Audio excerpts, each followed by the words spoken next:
A year ago, we talked to Sarah-Jayne, a vet from Marwell Zoo in the UK, about the effect that COVID was having on zoos. In this episode of the Vet Podcast, recorded late April 2021, we talked to her again and asked what effect has the pandemic had on the animals, conservation, and the viability of zoos. You are listening to the Vet Podcast, presented by veterinarian Dr. Brian Greger from New Zealand. Join us as we discuss pet health issues from around the world.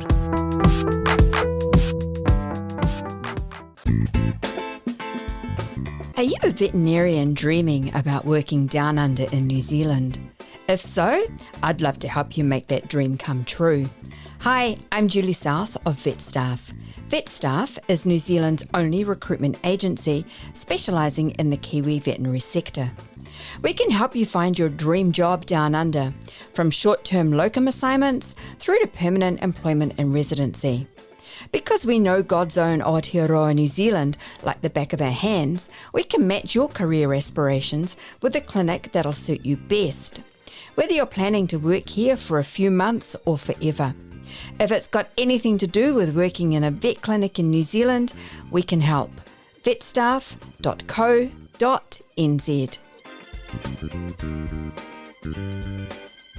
At this time last year, we were talking to you, Sarah-Jayne, about the effects that COVID was having on the zoo. We were hoping that it was only a short-term blip. I think we were a little bit wrong there. It's been a hell of a year, been a really long year worldwide.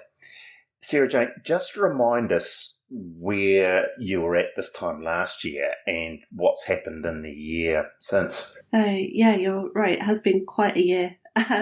So when I spoke to you last year, we were in the first national lockdown. So Marwell Zoo was closed to members of the public. And at the stage at which I spoke to you, it turned out we had another 2 months, pretty much until we reopened to the public. So we've been closed at various times throughout the year in line with government guidelines. So we've had 3 national lockdowns in the UK now. So I guess going back to the beginning of the pandemic, we closed at the end of March, and then we reopened early July. Initially, it was only the outdoor areas, but we were able to open up the indoor areas and catering and animal houses in line with government guidelines a little bit later on in the year, before we were forced to close again for a month from the 4th of November to the 4th of December, which was when we had our second national lockdown. Coming out of that national lockdown, the UK was then divided into tiers with varying degrees of restriction based on what the COVID risk was deemed to be in your area. So Hampshire was put into tier 4, which was the highest level before you went into a full lockdown. So from, I think it was December the 24th, we had to close all of our indoor spaces. So again, it was outdoor only. But then after Christmas, the government announced we're going into a full national lockdown, which started on the 4th of January. So the zoo has been closed again for another 4 months. We reopened our outdoor spaces again just last week on the 12th of April. Being animal health professionals, I guess probably the very first question that we have to ask, because our job is looking after the animals, were there any physical health issues with any of your animals due to COVID? No, we haven't had any suspected or confirmed cases of COVID in any of our animals at Marwell. Before we reopened, we sat down and risk assessed each species that we had within the zoo. Obviously, that was very early days, so that was May last year, June last year, we did that risk assessment. You know, I still feel like every day we're learning something new about this virus. So we sort of did it in the knowledge that this was going to be quite a dynamic risk assessment that we would have to update quite frequently. But we looked at the higher risk animals based on the information we had at the time, which would have been our old-world primates, our big cats, mustelids, so like otter species and mink and so on. And for the higher risk animals, we assessed that the chances of them catching COVID from a member of public or giving it back to a member of public was pretty much negligible because there's no contact between our animals and the public. Some of those higher risk animals were in walkthrough exhibits. So we have a lemur walkthrough, but of course we took the decision to keep that closed to members of the public. And then we also assessed the risk of them catching COVID from a keeper to be low, maybe a bit higher than a member of the public, but still nothing that would be overly concerning. Again, because our keepers don't have a lot of contact, very close contact with the animals because they're non-domesticated. And if they did have to be in the back of house areas with those animals or in close contact with them, they would wear FFP3 masks. So it was very well risk assessed, and we've been updating that risk assessment as more information has come to light. So I'm not aware of any zoo animals that have had COVID in the UK, but certainly there have been reports coming out of the States and Europe of big cats, great apes, and just today actually there was a report of a group of otters in the US that have tested positive for COVID after showing some very mild respiratory signs. So there are cases of it, but fortunately we haven't had any in our collection. I guess a zoo being a zoo, the reason that you're there, one of the reasons that you're there is for the general public to come and have a look at the animals. So with the zoo being closed to the public, there would be a real change in the number of people coming past the animals. Has that made any difference for the better or for the worse with your exhibits? So we started collecting data at the beginning of the pandemic, and we've done it through each national lockdown, each time the zoo has been closed.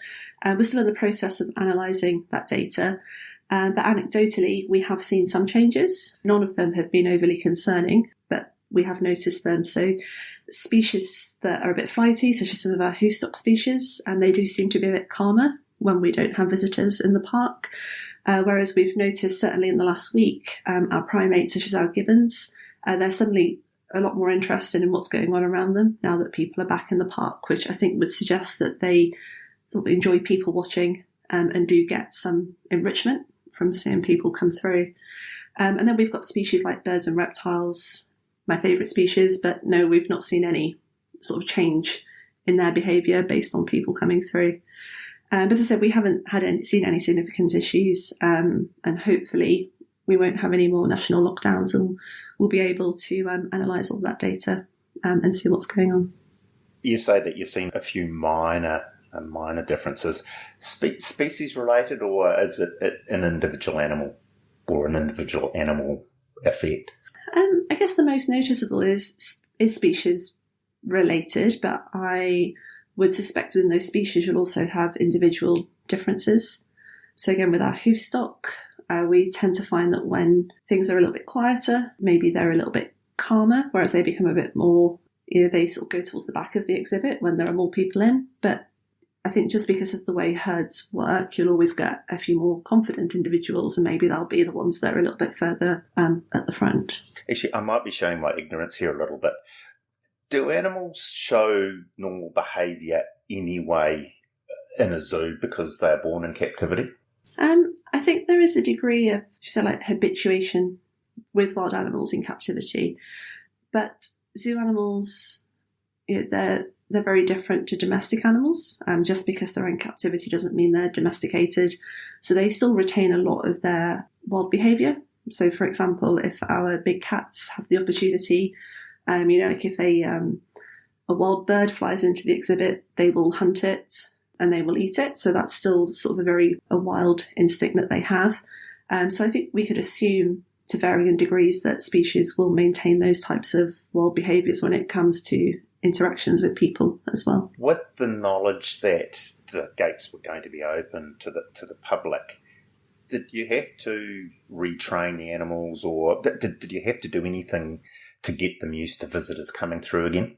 Each time that we've closed and reopened, in the week sort of running up to reopening, we've invited all of our volunteers and our furloughed staff to come into the park and have a look around. They get to see their work colleagues again, get to see these animals that they've been away from for a while.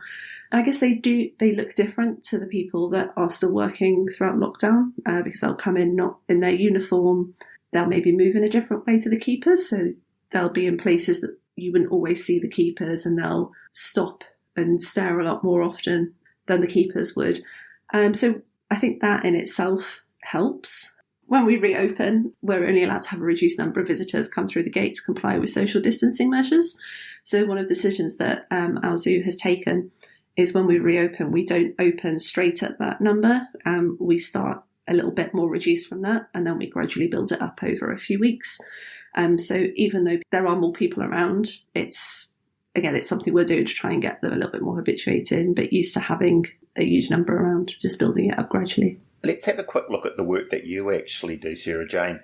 With the lockdown, has your workflow and the type of work that you are doing changed?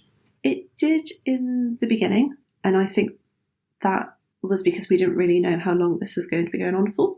I can remember when we started working from home, we just all said, we'll see you in 3 weeks. And, 12 months later, I still haven't seen some of my colleagues other than on a screen in a meeting. We have very much been led by the guidance from the Royal Veterinary College. So their advice at the beginning of the pandemic was to move to emergency work only, which was what we did.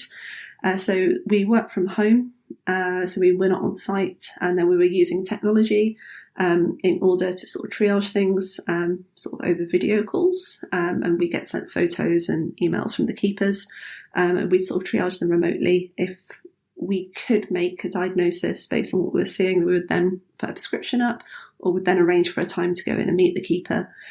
But as it sort of became obvious that this wasn't a 3-week thing or even a 3-month thing, we decided to risk assess each bit of work as it came up. Just by the very nature of the animals that we look after, zoo veterinary work is very different from general practice. So we can't get hands-on with our animals. It's not as easy as just walking up to them and having a look at them. And they are wild animals, so they are very good at hiding signs of illness and injury. So quite often when you notice it, it can be a little bit further on in the disease process than maybe it would be when you picked it up in a domestic animal. I guess the other thing that was different for us is that the situation in which we worked in was quite different to general practice. So the keepers were still working every day. So we were being exposed to the same people every day. It wasn't like we had new people turning up all the time. So I guess effectively we were like in a big zoo bubble. And of course our animals didn't need to be transported to us. We could just go to the zoo. And because Marwell does have a lot of hoofstock, that's probably the greatest number of species we have are hoofstock species. They're in big open paddocks. So it was quite safe for us to stand at the side of the paddock, socially distanced from a keeper, sort of in the open air. So yeah, we did move to more of a risk assessment based way of working from around summer last year, and we continue to do that even now. So in times of national lockdown, we try to put off sort of routine work that we would need to get external help for, so hoof work for our equids, or dental checks, because we have a dental specialist that comes in to help. So again, we try and do that when we're not in national lockdown. And then I guess the only other thing that has really changed is the number of people that we have around for procedures. So normally we quite like to get keepers involved. I think it's quite good for them to see what we do and to explain what's happening with their animals. But because of COVID now, we're sort of restricting the number of people that can be in one space, and everybody who's present has to wear FFP3 masks. So I guess this is $1 million question. The viability of zoos to a reasonable extent would come from bums on seats, I suppose, from people paying their entrance fee and coming into the zoo. I know in New Zealand, the zoos, that the government gave something like $9.5 million New Zealand dollar subsidy or payment to wildlife centres, which was predominantly for natives and endangered species. How hard has the zoo population generally been hit in the UK? And I'm assuming there was some government funding? Yes, there was. It has been a really tough 12 months. So as you said, we rely on people coming through the gates. So the pandemic has had a massive impact on zoos in terms of their future viability and conservation output. There was a government fund, which is called the Zoo Animals Fund. It was very gratefully received when we heard that fund was being made available. But as time went on, it became quite apparent that that fund wasn't very easily accessible for the larger zoos, that are sort of not-for-profit zoos that contribute a lot to conservation. So the fund focused primarily on animal welfare, but it didn't consider zoos holistically. So you could apply for that fund when you're in the last 12 weeks of your reserves, and the money could only be spent on things that were important to animal welfare, so keeper and vet wages, medication bills, feed bills, and things like that. But animal welfare was never going to suffer within the pandemic. That was one thing that had to stay at a high standard and that we had to keep doing. So we always had that outlay. So, like, for example, at Marwell, it costs approximately £220,000 a month to care for our animals to a standard that is really high and that we're happy with. So we were sort of diverting money out of other areas like maintenance and catering and the shop to put into that. But if you applied for the zoo fund, you couldn't put the money back into those areas that you'd taken it out of. And I think whilst animal welfare is, like, as a vet, that is the most important thing to me. And I think everybody that works at the zoo would say that is the most important thing.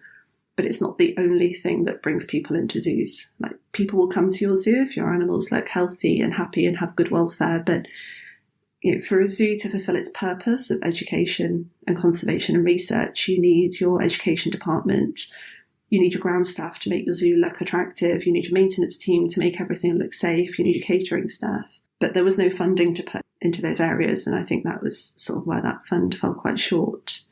There is another fund that a lot of people have compared the Zoo Animals Fund to. It was the Cultural Recovery Fund for theatres, live music venues and so on. And this absolutely isn't me sort of dragging out that sector. Like, I'm a big fan of theatre and live music, but my understanding is that if you applied for that fund, you could spend it however you needed to support your business, which is obviously quite different to the Zoo Animal Fund.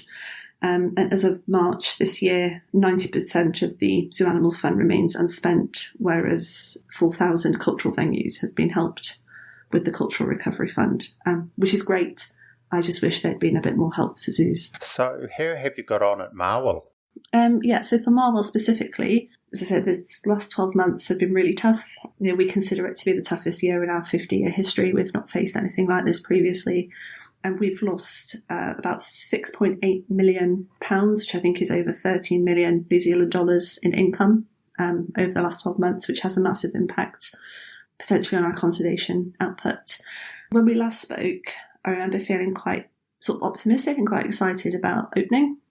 As I guess in my role as a vet, my primary concern is animal welfare, so I don't really have to, I have an appreciation of how much things cost, but it's not my job to sort of be aware of all the finances of the zoo. So I thought that we would open and maybe everything would be okay again, but it quite quickly became apparent really to me that just being open wasn't enough. So as I've mentioned previously, when we do open, the number of people that we can have in the zoo is greatly reduced. So even when we're allowed the maximum number of guests to comply with social distancing, it's still under 50% of our usual capacity. 2 of the national lockdowns, so the first one and the third one, have been over Easter, which is one of our busiest periods.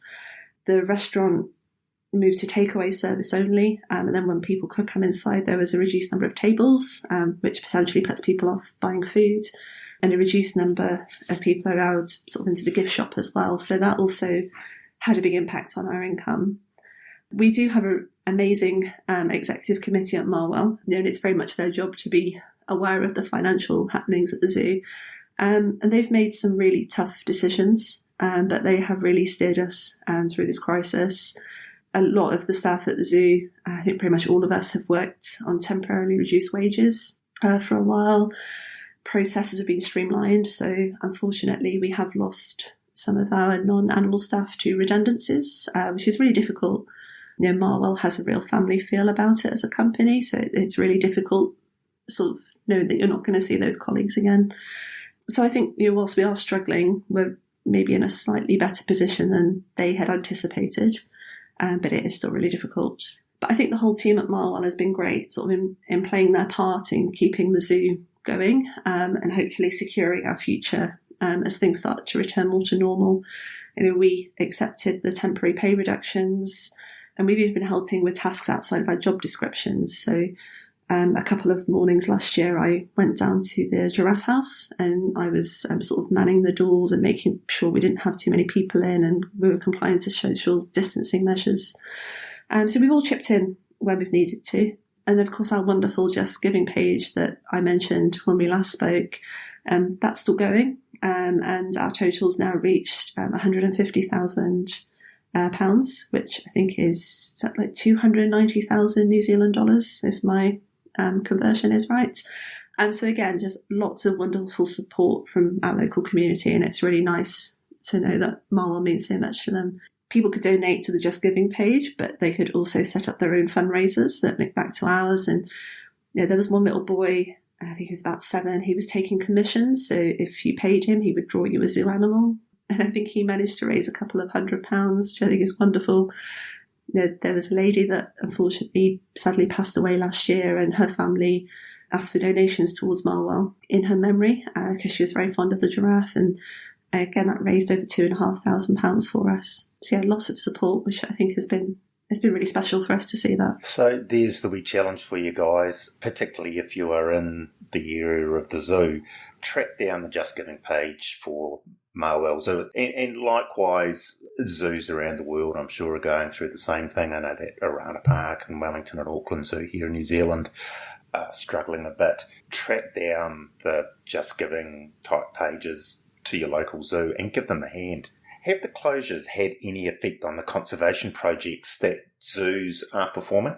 Yes, so I guess we can split sort of conservation output into 2 sections. So we have the education work that zoos perform. So at Marwell, we have an education team. They will teach classes, give tours. So obviously none of that can happen at the moment because we can't have children in the classrooms at the zoo. So the education output, I think, has decreased, but that team at Marwell has been really innovative, and they've come up with some amazing online resources that they can send out to schools. So they've just found other ways of teaching, but I don't think it's quite, in quite the numbers that it was before the pandemic. And then I guess if we look at the other side of conservation projects, which I guess is what we typically associate zoos with more, is putting money into in situ conservation projects. The British and Irish Association of Zoo and Aquaria recently sent out their annual questionnaire to all member zoos, and some of the preliminary findings suggest that spending on conservation projects has decreased by 38% in the last 12 months, and research projects, their funding has been reduced by 57%. So yeah, I think it definitely has had quite a significant impact in terms of financing those. So has it put any species that are now only found in zoos under a greater risk of extinction? I think because there is a reduction in money going into conservation projects, we could maybe make that assumption, but I think it'd be quite difficult to predict that impact, and maybe we won't know until a couple of years down the line. I think the one thing that gives me hope is that over the last 12 months, we've found that people can be remarkably resourceful, and they've come up with novel ways of working and achieving things. So I think even though there is less money going into conservation projects, I wouldn't be surprised to hear of novel ways of working in conservation and novel ways of raising money becoming more common as people try to sort of make the most of what's happening. Have any zoos had to close? Yes, we've lost a few zoos in the UK over the last 12 months, and I suspect, as we said before, because being open isn't enough, I suspect that we could lose more zoos over the coming years. So I think just if a zoo is open at the moment, it doesn't mean that it's completely out of the woods. Again, BIAZA, the British Irish Association of Zoo and Aquaria, started like a closure working group to support zoos that were facing closure, to help their staff, but also to help them rehome their animals. Zoos that have closed in the UK so far have successfully managed to rehome and translocate all of their animals to other zoos within the UK and within Europe. But the worry now is we've sort of been hit with a double whammy. So we've had the pandemic, and of course we have now left the EU, so we have Brexited, which makes moving animals in and out of Europe more difficult. There's more paperwork to do. It can be quite a prolonged process. So the worry at the moment is that we could lose more zoos, and it could be more difficult to translocate these animals because it's a bit more difficult to get them in and out of Europe. In the UK, I guess the sun's starting to shine, it's starting to warm up, the zoo's inviting people to come through and see them. What differences are people going to note when they come to your zoo now compared with a year and a half ago? I think because we've been living with lockdowns and quite tight restrictions, what you will see when you come back to the zoo now maybe won't be as much of a shock as it would when you came back in the summer of 2020. In terms of COVID changes, at the moment our indoor areas are closed, but we suspect they will open from the end of May. But again, the doors will be manned and only a certain number of people will be allowed through at a time, so they should expect some queuing to be able to get into those animal houses. The restaurant for the foreseeable future, again, will be closed for takeaway only. There are social distancing markers, which for us are tiger prints that are painted on the floor to help people sort of keep distance from each other. Sort of those fun activities for children, like we have a tractor road train that can take people around the zoo and face painting, like they're not happening at the moment, unfortunately. But they're going to find our animals exactly as we left them. So our teams have been working throughout this crisis, and we've been helping, ensuring that our animals live the best captive life possible and maintaining their health and welfare. So you'll come back to seeing these animals that you're very fond of and have these attachments to. Marwell in particular has also branched out into some exciting new species. We've done quite a lot of renovation work on their habitats. So over the last 12 months, we have got Asian bantang. The best way of describing those is maybe like they're a mountain cow. So the females look a little bit like Jersey cows with horns. They're wonderful animals. I've also got for sale water pigs and red river hogs. And we have swift parrots now as well, which are a very endangered species of parrot. I think primarily in Australia, and Tasmania is where they hark from. And we have had a bit of a baby boom as well in the later half of last year. So there's lots of new individuals to see that are still in that sort of cute, gangly baby phase as well. So we've had a Smithorn oryx calf, a Dorcas gazelle calf. We've had some foals. So we have a Somali wild ass and 2 Hartman zebra foals. And I think the one everybody got most excited about was a mouse deer. So mouse deer, they're the smallest sort of antelope species. They weigh about 2 kilos. And I think the only way I can describe their calf or their fawn is to like imagine a hamster on stilts. Like they're really, really diddy. So yeah, everybody's very excited about that, and we're very excited to let the public see him. Now, as a vet talking to another vet, you can't let it go without asking, give us your most interesting case that you've seen this year. Oh, I don't know if I can pick just one. I feel like every day as a zoo vet is interesting, and I'm always learning something. So today, for example, I've been working with our primate keepers with one of our siamangs, which is a type of gibbon. So we have an older lady who we would like to health check now that she's getting on in age, just a general health check. And we've been training her to receive a hand injection for her anaesthetic. It's a bit like in domestic animals. We know that the smoother and less stressful the induction is, the better the anaesthetic and the recovery will be. And that has been great. I feel like I've been on a bit of a journey with her. So in the beginning, she was very wary of me. Then she became a bit more trusting of me. And then I poked her with a stick, and then the trust was gone again. And I feel like I've now managed to buy it back using some mango as a reinforcer. So I always enjoy when I get to spend time with her. I've been doing quite a lot with the rhinos over the last 12 months as well. So again, we've got an older lady, Rhino Kiri, who we suspected had arthritis. So we x-rayed her lower limbs. So obviously it's quite difficult to x-ray a rhinoceros because of how big they are. But we're able to confirm that she does have some arthritic change in her lower limbs, and we've put together a management program for her. And what else have we done? Giraffe. We've trained a giraffe for conscious head x-rays to check teeth. Because it's a bit like in our domestic animals, we know that there are things that can become a problem as they get older. But it's more difficult, I think, in some ways to be proactive with our animals because you can't just walk up to them and look in their mouths. So we're trying to really move towards getting our animals to take part in their veterinary interventions willingly. So we're doing a lot with training. So, we've managed to train some of our giraffes to have conscious head x-rays, which has been great because that makes such a big difference to our work. And when we say training, we're only getting animals to carry out certain behaviours to help with husbandry or veterinary interventions. It's not like we're training them to sort of entertain anybody or take part in a show. Sarah-Jayne, that's fascinating. If you're in the Marwell area, go to the zoo, have some fun. Thank you very, very much for spending time with us again. And that's it for another episode of the Vet Podcast. All of our links are in one place at bio.fm/Vet Podcast. On behalf of me, Brian Gregor, and everybody else involved in the making of this podcast, thanks for listening, and we'll talk again soon.